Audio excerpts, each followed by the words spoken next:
Welcome. In this e-learning module, I shall teach and make you understand how to calculate the die plate thickness. I am sure all of you are very familiar with this diagram. This diagram is a simply supported beam subjected to a point load at the center of the beam. This is the worst case condition that can exist on our die plate. We can consider the die plate as simply supported at the ends, and subject to a point load. The point load is equal to the shear force. I am sure you remember the shear force calculations, which we had calculated in one of our previous lessons. To calculate the die plate thickness, we shall apply the same formula, which we use to calculate the maximum deflection of a simply supported beam subject to a point load. Delta is equal to the product of FSH and L cubed, divided by the product of 192, E, and I. Delta is the maximum allowable die plate deflection in millimeters. FSH is the shear force in kilograms. L is the length of the die plate in millimeters. E is the Young's modulus of steel. Remember, the die plate is made of steel.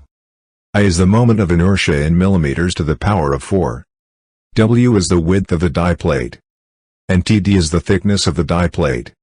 As the die plate cross-section is a rectangle, the moment of inertia I is equal to the product of W and TD cubed, divided by 12. Substituting the moment of inertia formula into the maximum deflection formula, and resolving to calculate the die plate thickness, we obtain a formula. TD is equal to the cube root of the product of FSH and L cubed, divided by the product of 16, E, W, and delta. The maximum allowable deflection for the die plate can be 0.08 millimeters.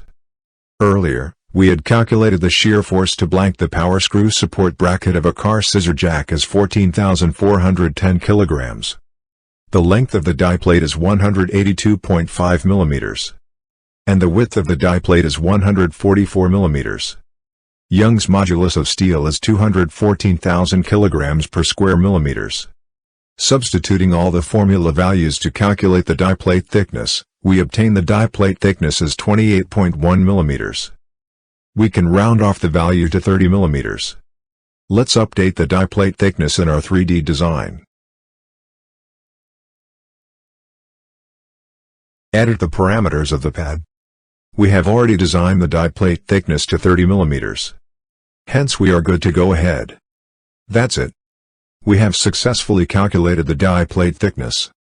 That's all in this e-learning module. In the next e-learning module, we will understand the criteria to fasten and locate the die plate. Thanks.